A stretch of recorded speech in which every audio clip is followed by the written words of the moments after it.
Caros irmãos, boa tarde. Que bom poder compartilhar deste momento com todos vocês. Saudações à irmã Adeilges, e o tema sobre o qual hoje iremos trocar impressões, refletir e pensar um pouco, teve como base o mesmo título do texto de apresentação do livro Os Missionários da Luz, de André Luiz, psicografado por Francisco Cândido Xavier. O tema ou título desse capítulo que introduz o livro se chama Ante os Tempos Novos, e são alguns pontos ali apresentados que quero trazer para a nossa reflexão. Apesar do livro já ter algum tempo, dos idos das décadas de 40 e 50, é interessante que a gente observe que as observações que nele constam ainda se mantêm muito atuais, principalmente no atual contexto em que convivemos.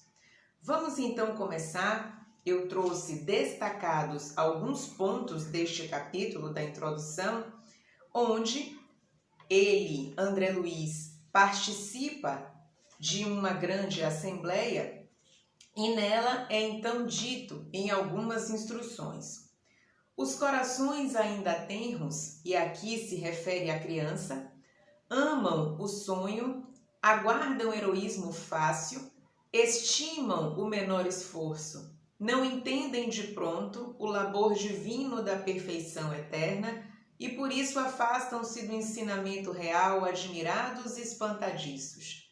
A vida, porém, espera-os com as suas leis imutáveis e revela-lhes a verdade, gradativamente, sem ruídos espetaculares, com serenidade de mãe. Quando eu falei criança, aqui ele faz uma espécie de comparação com a criança que ouve os grandes contos, as histórias cheias de fadas, de elfos, de doentes, e ela se encanta com este mundo.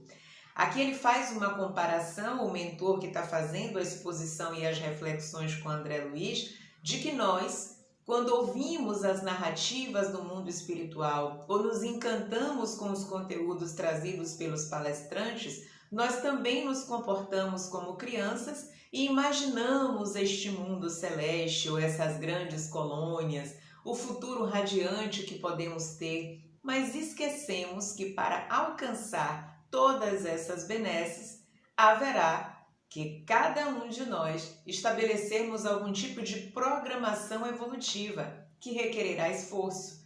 E é daí que essa imaginação e esses castelos de areia que vamos criando, que precisarão de uma base firme, de uma base sólida, vão desmoronando quando o desencanto vai tomando conta da nossa condição espiritual, emocional e moral, porque percebemos que vamos precisar de esforço, de força de vontade para poder alcançar essas maravilhas que nos são colocadas pelos espíritos superiores, adquirir ventura, experimentar a sensação de bem-estar, fazer o bem às outras pessoas, todas essas situações e possibilidades que nos são apresentadas como algo muito bom e que de fato é, deverão ser adquiridas exclusivamente pelo nosso esforço, pela nossa manutenção do foco neste objetivo que é a evolução de cada um. Mais adiante ele vai dizendo, nessa introdução, essa introdução do livro, ela foi escrita por Emmanuel em 13 de maio de 1945. E aí ele vai então nesse texto, que eu já falei para vocês que se intitula Ante os Tempos Novos, contando o que é que André Luiz vai narrar para a gente em Ante os Tempos Novos. Vejam a próxima reflexão que Emmanuel nos traz.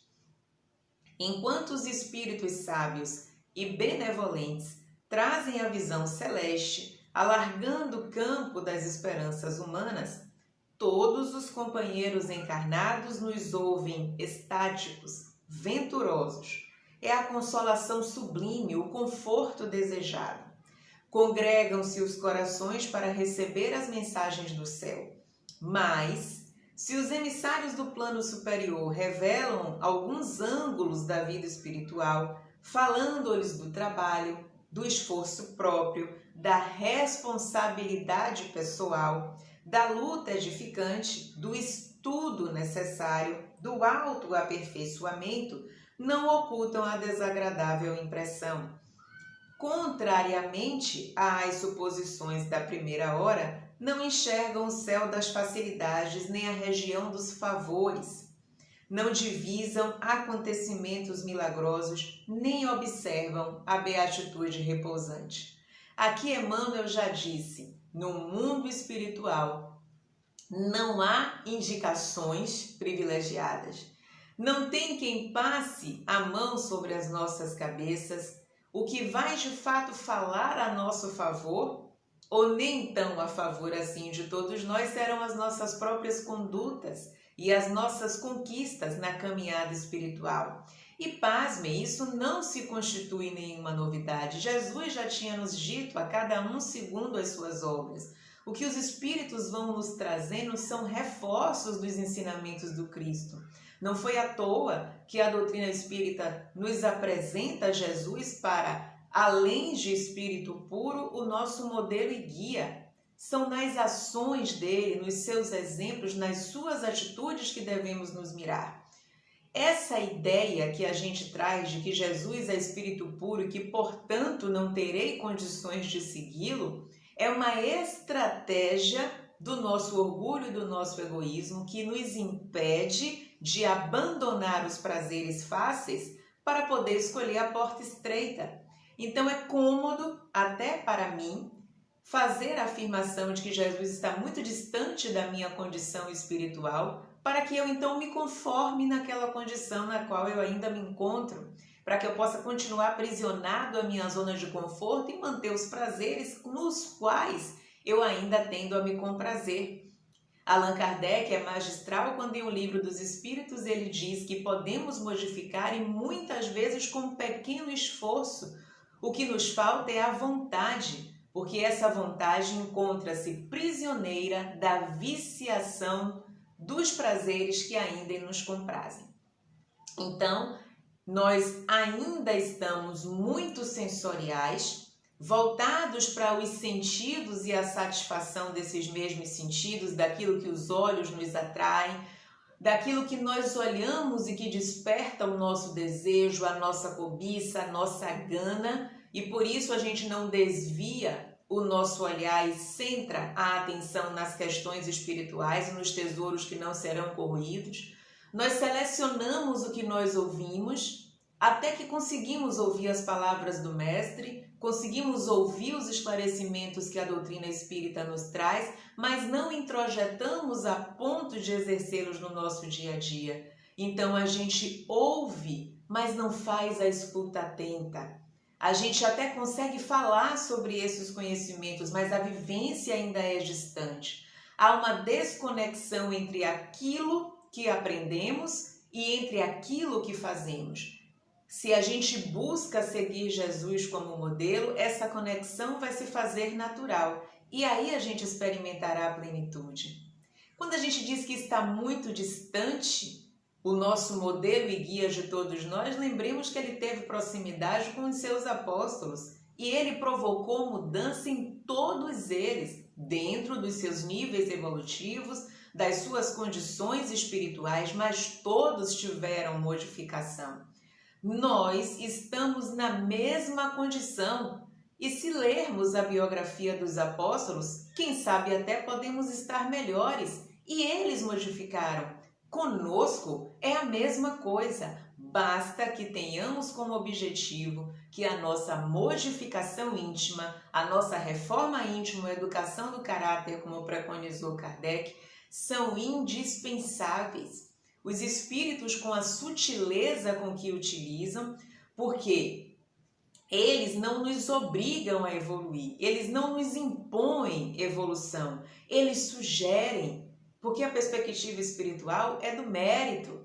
Não é esse mérito do que eu acho que você é muito bom em determinada coisa e você vai ser recompensado, não. O mérito advém dos meus próprios esforços e das minhas conquistas individuais. É nesse sentido que a gente vai galgando outros patamares sem se preocupar se estou sendo melhor ou pior do que o outro. A comparação deve ter como parâmetro a minha própria individualidade. É ser amanhã melhor do que estou hoje e ir estabelecendo cada vez metas possíveis para que eu alcance. E cada vez que eu atinjo uma meta, eu me sinto fortalecido para adquirir outras mais. Também não adianta a gente lançar ideias ou estratégias que a gente ainda não possa alcançar. Isso é iludir-se. Daí a necessidade do autoconhecimento. Eu preciso reconhecer as minhas fortalezas e as minhas fragilidades. Então, eu continuo a me fortalecer naquilo que eu tenho de mais forte e vou investindo nas fragilidades para que eu possa ir pouco a pouco vencendo. E quando eu falo de fragilidades, eu não estou falando de grandes situações que eu preciso vencer. Eu estou falando do ciúme, do sentimento de posse, do meu egoísmo, do meu orgulho, da maledicência. Então eu preciso ir reduzindo esses entraves espirituais que são ainda comuns no nosso nível evolutivo, mas que o esforço e uma programação de mudança podem me ajudar a dirimir, a reduzir e em algum momento até eliminar. São exemplos simples. Se eu costumo comer em demasia, em excesso, muita gordura, reduzo. Não preciso deixar de comer violentamente, a menos que eu deseje, tenha uma orientação para tal, para substituir esses nutrientes que ainda me fazem falta. Então, o que eu preciso é fazer uma redução aos pouquinhos, me acostumando, até chegar o momento que eu vou perceber que eu não preciso mais. Se eu como muito açúcar, se eu como muito sal, que são todos venenos que a gente conhece no excesso, eu posso ir fazendo essas reduções. Do mesmo jeito em que eu consigo me adaptar a uma rotina de exercícios físicos, ao meu próprio ambiente de trabalho, eu também posso me adaptar a não julgar ou a julgar menos, a não falar mal do outro ou a falar menos, a orar mais, a ler mais, a participar de rodas de conversa edificantes e não depreciativas em relação ao outro. À medida em que eu substituo os hábitos antes indignos, digamos assim, eu posso substituí-los por hábitos saudáveis. Quando a gente ouve o conceito do passe ou da fluidoterapia, substituição de moléculas malsãs por moléculas saudáveis, a partir das energias saudáveis que são ali colocadas após a retirada das energias inquietantes, é o mesmo quando a gente pensa nos hábitos. E a gente sabe também, aproveitando o exemplo do passe, que não adianta um passista bem intencionado retirar essas energias que me incomodam e depois a qualidade dos meus pensamentos, das minhas vibrações e dos atos que eu irei cometer acabam trazendo todos aqueles fluidos que intoxicam a minha psicosfera. Então, o esforço é de cada um de nós que vai reverberar positivamente no coletivo em que estamos inseridos. Não vamos nos iludir. Este céu que a gente sonha não vem com facilidade. A porta é estreita. A gente vai precisar renunciar. A gente vai precisar investir esforço. E não é pouco esforço, mas a gente vai ter perseverança. Mas os próprios espíritos nos explicam e nos consolam. A cada vez que você investir esforço em sua mudança, você terá apoio espiritual proporcional ao seu esforço. Isso significa que a minha caminhada não será solitária e que eu não estarei destituído do mundo espiritual ou de sua ajuda. Então, quanto mais esforço eu empreendo para o meu crescimento espiritual, mais espíritos benfazejos irão se aproximar para que eu tenha êxito.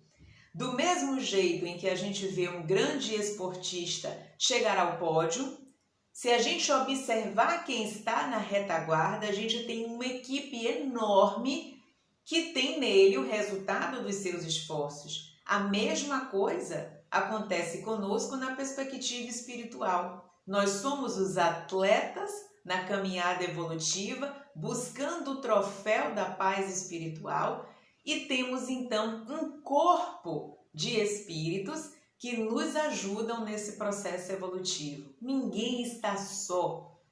E Jesus nos prometeu que nenhuma ovelha do seu rebanho continuará desgarrada. Nós temos apoio espiritual suficiente para crescermos. Agora, será proporcional em qualidade e quantidade ao esforço que todos nós precisaremos empreender.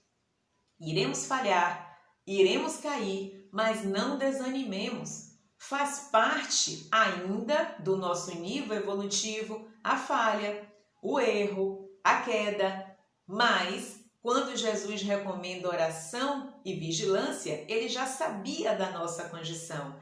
Oremos mais, oremos sempre, vigiemos permanentemente. E aí a gente vai perceber com certeza mudanças nas nossas vidas. Basta que a gente tire desse nosso imaginário que as mudanças precisam ser grandiosas para que sejam significativas. Começam aos poucos, dentro do que é possível. Agora este pouco vai se tornando cada vez maior quando as vitórias forem sendo somadas. Tenha coragem, você pode. Jesus, com a envergadura espiritual que tem, quando nos disse sois deuses, ele jamais mentiria. Isso não faz parte da constituição de um espírito de luz, de um espírito puro. Ele nos disse, e inclusive considerando que ele afirmou que ele é caminho, verdade e vida. Então essa verdade de que somos capazes, com certeza, ao ser dita por um espírito deste porte espiritual, se constitui em uma assertiva que a gente precisa buscar e fazer valer. Então, se todos nós somos deuses, se herdamos a herança divina da bondade, façamos uso dessa potencialidade espiritual que todos nós temos. E ante então os tempos novos, nos comportemos como aqueles que são dignos de viver os tempos novos, que é tempo de pujança, tempo de paz, tempo de regeneração.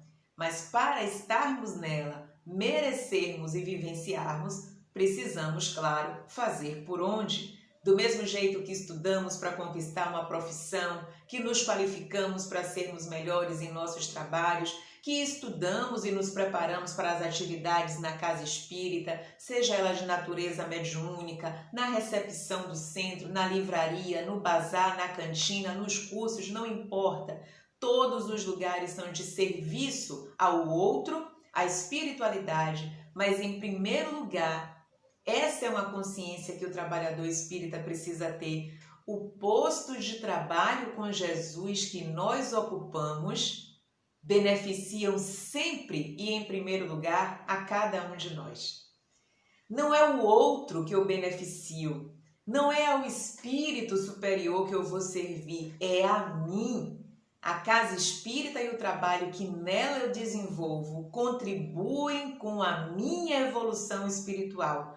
O primeiro ajudado sou eu, não é o outro por um processo obsessivo, por uma angústia que vem experimentando que é o atendido. Eu sou o primeiro necessitado, porque o trabalho que eu desenvolvo é o que me permite evoluir espiritualmente. Então eu não sou o benevolente, o caridoso que atende ao necessitado. Eu sou o necessitado que recebo a luz, porque aquele que tem a sua dor e a sua ferida que chega até mim é meu instrumento de evolução. Não sou eu a tábua de salvação dele. É graças a ele que eu consigo evoluir pelo trabalho que ele me oportuniza a desenvolver. Quando chegarmos a essa condição de entendimento, nós seremos os verdadeiros servos de Jesus, porque seremos gratos ao outro pela oportunidade que me dá de trabalhar e, portanto, evoluir. E não aquele que salva o outro das suas desditas. Eu sou aquele que Deus permitiu, pela dor que o outro traz, me salvar, pela oportunidade da prática da caridade desinteressada e que se felicita não pelo obrigado ou pela expressão da gratidão do outro, mas pelo dever bem cumprido. As vitórias da alma não têm testemunhas, elas são constatadas por cada um, porque cada um de nós sabemos o que nos incomoda, o que nos dói, Quais são as feridas que ainda não cicatrizaram? E quais são os defeitos temporários que ainda guardamos e que às vezes, ou muitas vezes, nos envergonhamos de confessar até para nós mesmos, porque fere o nosso orgulho, porque dói reconhecer que ainda somos capazes de fazer determinadas coisas. Mas tudo isso é temporário. A gente não precisa se maltratar e se maldizer. O que devemos fazer é não nos conformarmos com essa realidade que ainda temos e procurarmos os meios de saná-las, de retirá-las do nosso íntimo. Não é apenas dizer eu sou assim, é o meu momento evolutivo e eu preciso entender e ser indulgente. Não é isso que é ser indulgente. Ser indulgente conosco mesmos é reconhecer que ainda temos situações a serem vencidas, mas que eu não irei me acomodar a elas. Não irei me satisfazer possuindo essas desvantagens do ponto de vista moral, mas que eu as reconheço, identifico e vou me esforçar para vencê-las. Ser indulgente é não se maltratar diante das mazelas morais que ainda cultivo. Ser indulgente é reconhecer e propor e estabelecer as mudanças necessárias para a evolução. Indulgência não é conivência e nem passar a mão na cabeça com um perdão falso que significa, em verdade, a velha manutenção desses males que ainda nos aprisionam à matéria e a valores que são temporários e que não são compatíveis com a imortalidade de que todos nós somos dotados. A perspectiva, meus irmãos, é que todos nós saiamos dessa encarnação melhores do que entramos nela. Se pudermos ser no 100%, que bom! Mas se não puder no 100%, alguma coisa precisa ser melhorada em todos nós. Teremos muito tempo à frente, mas também não nos conformemos com essa perspectiva de imortalidade que nos foi trazida. Façamos o máximo que nos for possível, para que quando façamos a oferta no altar do Pai, a gente tenha muito a oferecer, ou vitórias significativas. Todos nós somos capazes de fazer isso, senão a reencarnação não teria nenhuma justificativa plausível.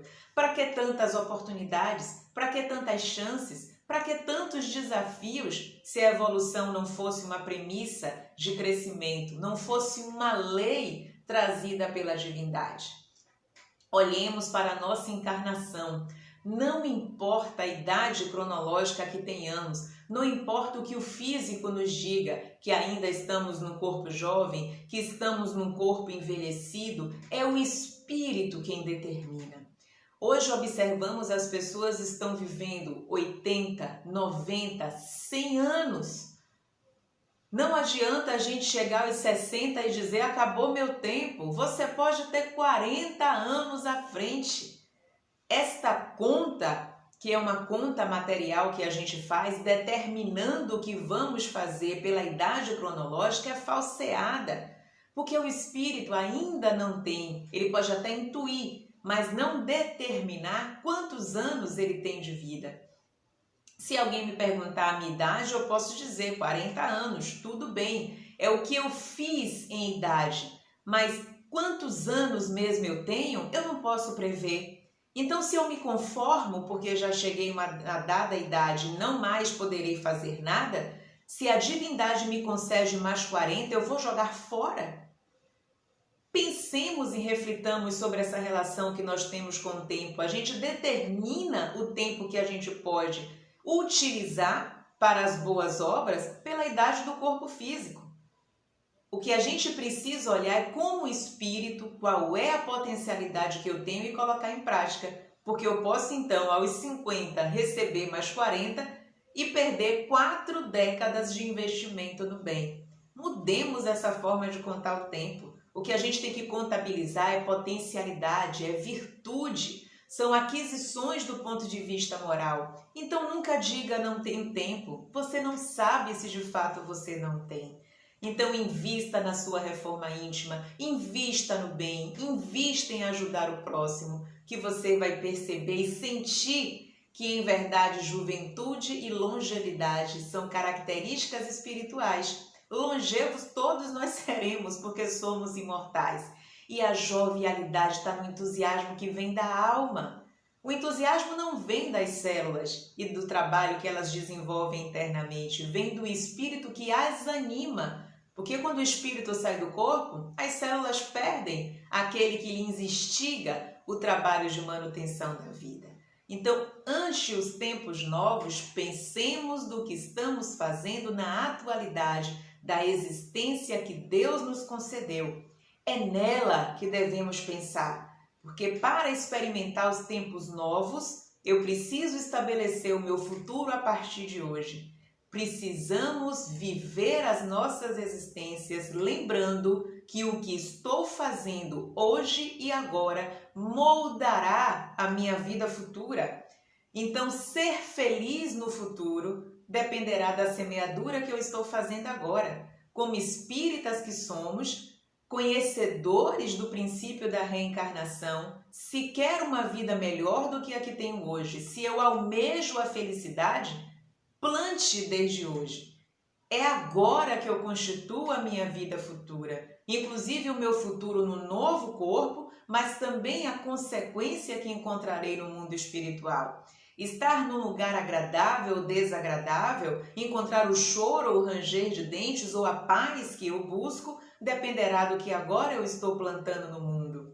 Tem uma frase muito bela em um dos livros de André Luiz, onde ele diz que despertamos, se não for André Luiz, foi Manuel Filomeno de Miranda, melhor dizendo, no livro Entre os Dois Mundos. E lá ele afirma que despertamos no mundo espiritual do mesmo jeito em que dormimos no mundo material. Então, dormir no sentido da morte do corpo físico e o despertar no mundo espiritual. Então, acordo nele do jeito que dormi neste. Não há milagre pelo simples fato de termos saído do corpo. Despertaremos no mundo espiritual com todas as aquisições que aqui adquirimos. Daí, Jesus recomendar conquistar os tesouros da alma, porque serão eles os apresentados pela nossa consciência no mundo espiritual.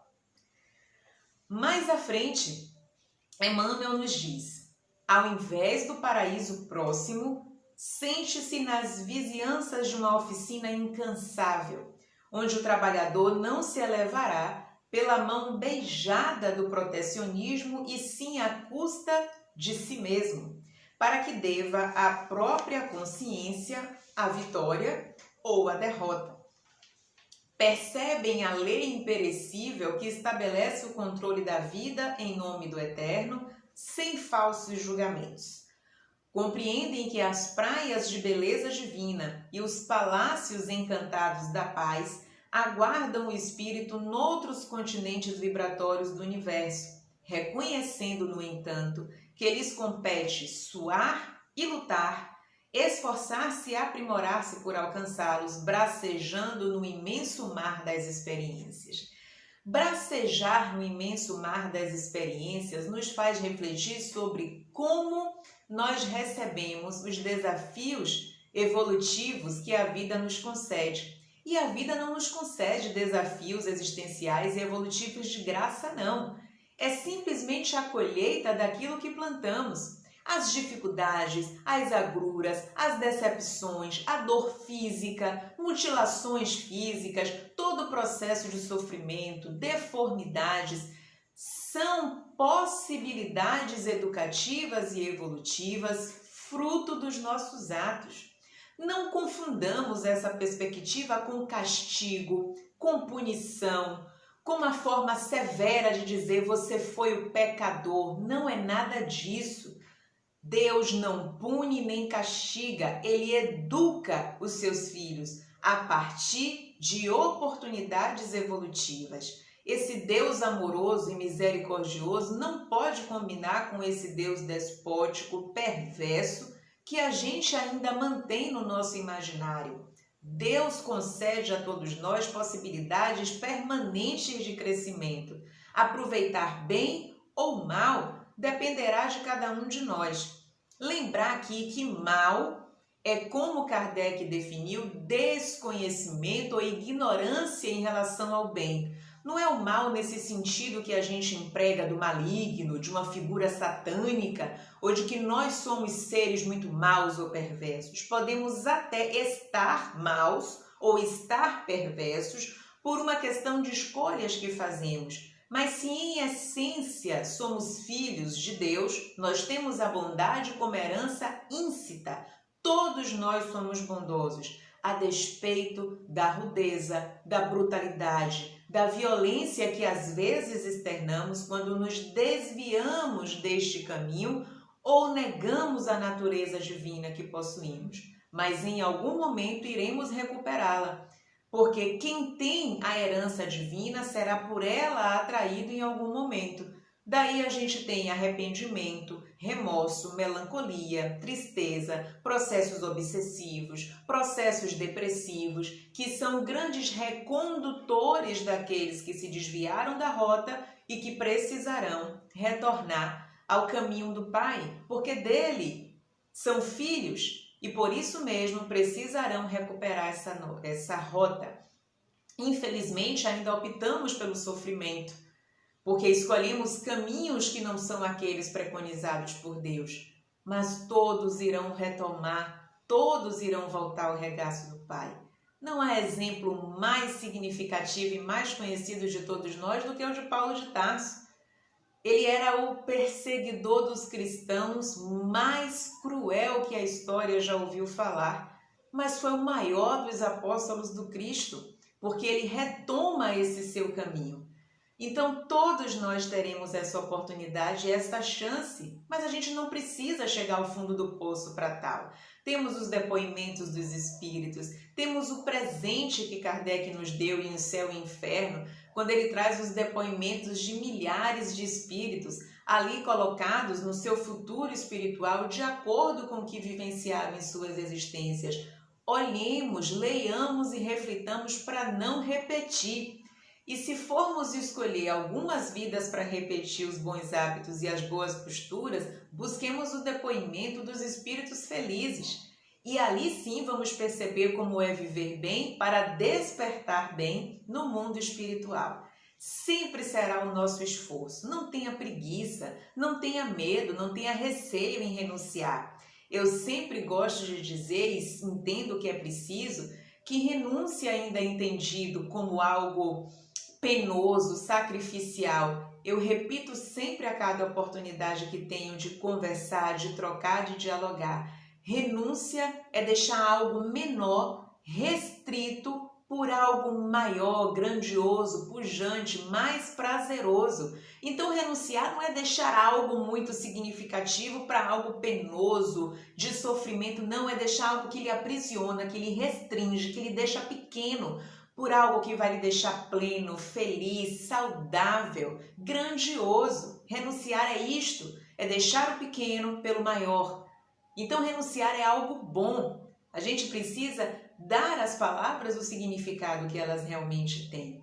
Sacrifício, por exemplo. Sacrifício é o sacro ofício. É um ofício que se coloca como sagrado porque se relaciona aos bens divinos. E não sacrifício no sentido de que eu preciso me infligir penas, eu preciso sofrer, eu preciso abandonar todos os prazeres que o mundo me traz para estar servindo a um ideal distante, a um Jesus que eu nunca alcançarei. Não é isso que significa sacrifício. O sagrado ofício é entregar-se ao Mestre, nele confiar e servir.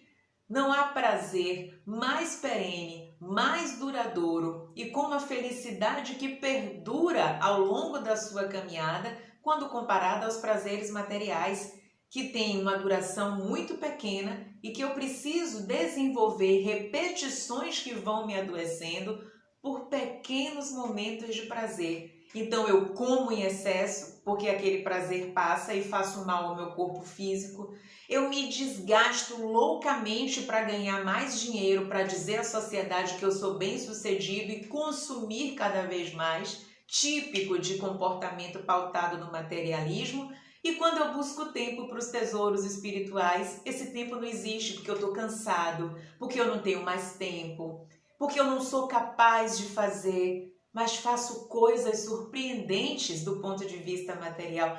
Por que não empregar a mesma energia, que tem a mesma fonte, a mesma origem, que é você, para as questões espirituais, e que estas sim vão conferir à sua existência a felicidade?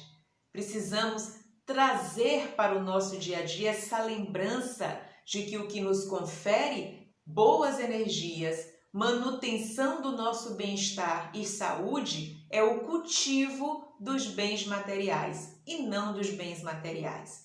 Não estou aqui fazendo nenhuma defesa de que a gente não busque melhorias, que a gente não veja as nossas condições de moradia, a nossa indumentária, a vestimenta, o que gostamos. A questão é que isso não assuma um status de prioridade nas nossas existências em detrimento das questões espirituais, pelo menos um equilíbrio entre elas, mas não que vivamos para aquilo que é temporário, esquecendo daquilo que é permanente, que é a nossa condição espiritual. Para que não sejamos, meus caros, aqueles que quando cheguem ao mundo espiritual digam: puxa vida, quantas oportunidades deixei passar, quanto tempo perdido em coisas que não tinham o menor significado. Eu aposto que nós não seremos estes no mundo espiritual. Eu aposto no nosso despertar.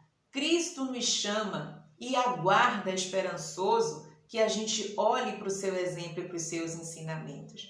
Ele não é o governador desse planeta à toa e a sua amorosidade aguarda o nosso despertamento consciencial. Pensemos e apostemos nisso. Retomando aqui o capítulo de introdução do livro Os Missionários da Luz, que é um livro, inclusive, que eu recomendo que a gente não se restrinja à apresentação, mas que a gente o leia na íntegra, e não importa se já tenhamos lido, leiamos novamente, porque como vamos evoluindo, temos possibilidade de perceber outras coisas que não vimos antes. E é um livro interessantíssimo do ponto de vista de motivação para a nossa evolução espiritual. Ele vai dizendo que ao espiritismo cristão cabe atualmente no mundo grandiosa e sublime tarefa. Não basta definir-lhe as características veneráveis de consolador da humanidade. São preciso também lhe revelar a feição de movimento libertador de consciências e corações.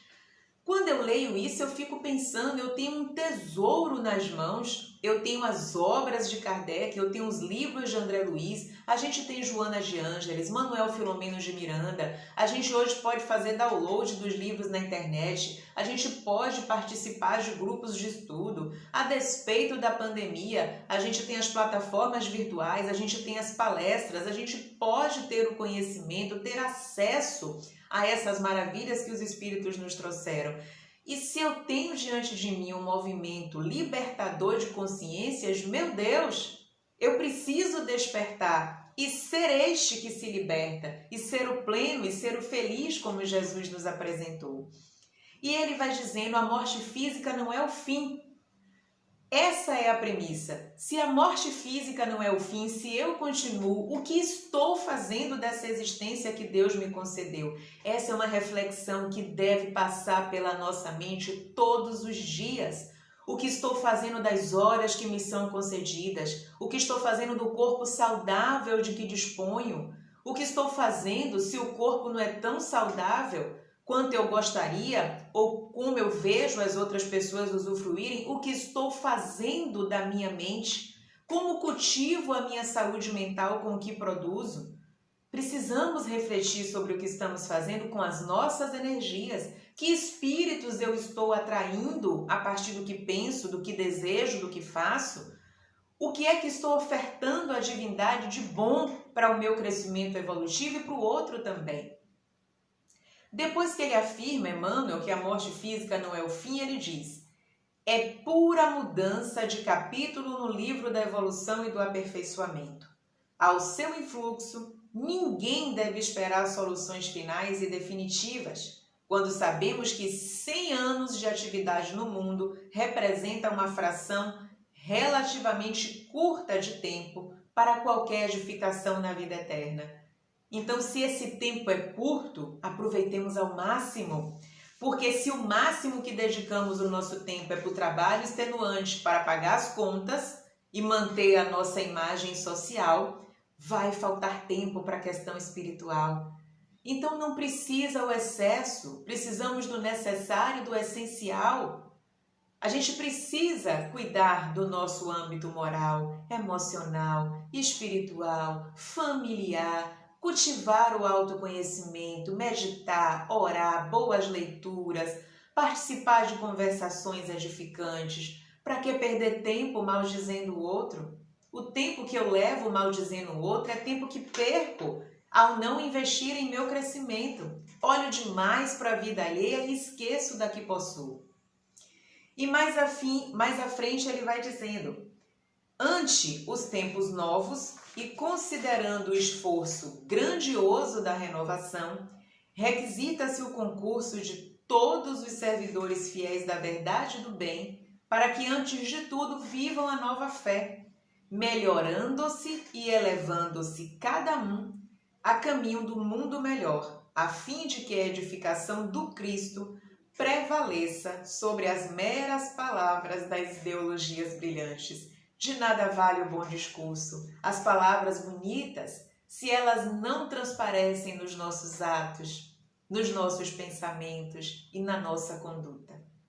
O que este capítulo, meus irmãos, de introdução do livro Os Missionários da Luz, por Emmanuel, quer nos dizer é que os tempos novos sempre estarão a nos aguardar. Eles só serão novos quando novos forem os nossos sentimentos e as nossas emoções, as nossas expectativas, o nosso trabalho. Eu fico observando o nosso comportamento na virada de cada ano. Comemoramos sempre o ano novo, cheios de sonhos, de desejos e expectativas. Ano novo é a qualquer momento. O ano novo pode ser em março, pode ser em abril, pode ser em julho, pode ser amanhã. Ano novo pode ser agora. Ano novo, época nova, rumos novos, só virão, melhor dizendo, quando as nossas disposições íntimas forem novas. Feliz ano novo, feliz vida nova, feliz nascimento do homem novo, do espírito genuíno que usa as suas possibilidades de crescimento espiritual. Então, quando a gente pensar, quando a gente refletir sobre as nossas existências, pensemos sempre que o novo rumo, o novo tempo, vai depender das nossas disposições internas. Então, o que eu lhes desejo, me incluindo neste rol, porque também sou um espírito com lutas, refregas íntimas pelo crescimento espiritual, é que a gente saiba que o Cristo está no leme da nossa embarcação. Nós não estamos afundando. Tendo um comandante dessa envergadura, o que nós estamos tendo é a oportunidade de evoluir. Endurecidos ainda, embrutecidos, egoístas, vaidosos. Tudo bem, tudo isso é temporário. Mas a gente tem no estandarte da bandeira desse navio, no qual no leme apresenta-se Jesus, as oportunidades de crescimento estão aparecendo. Agarremos todas elas com força, acreditando que sairemos vitoriosos. Sois deuses, podeis fazer o que fiz e muito mais. Que esses deuses, que todos nós carregamos no nosso íntimo, resplandeça e faça-se luz. E que assim seja. Muita paz e muito boa tarde para todos nós.